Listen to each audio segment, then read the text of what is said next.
Estas son las herramientas que vamos a utilizar el día de hoy para hacer un tallado en madera. Empecemos. Nuestra primera herramienta se llama buril, que es con la que vamos a hacer todo el rayado del tallado en madera.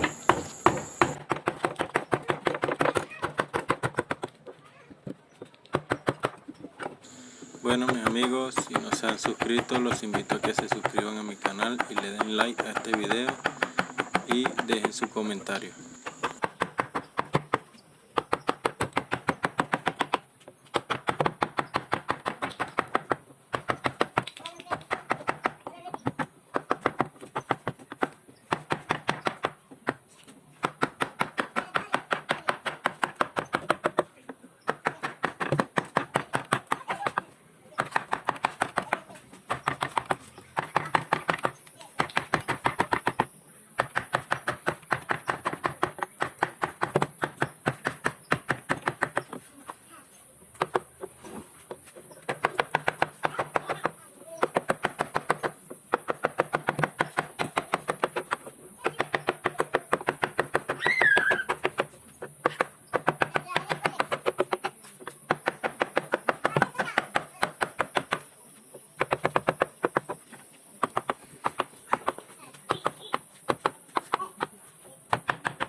Bueno, mi gente, hemos llegado a la parte del vaciado.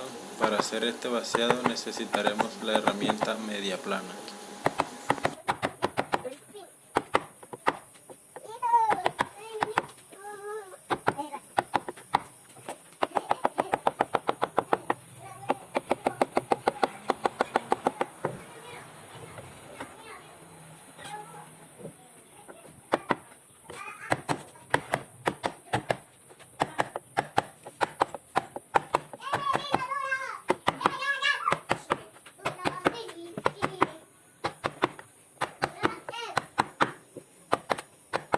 Si te gusta este contenido, no olvides darle like y suscribirte y dejar tu comentario.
Bueno, mi gente, ya vamos llegando al final de este video. Espero les haya gustado. No olvides suscribirte y darle like. Muchísimas gracias.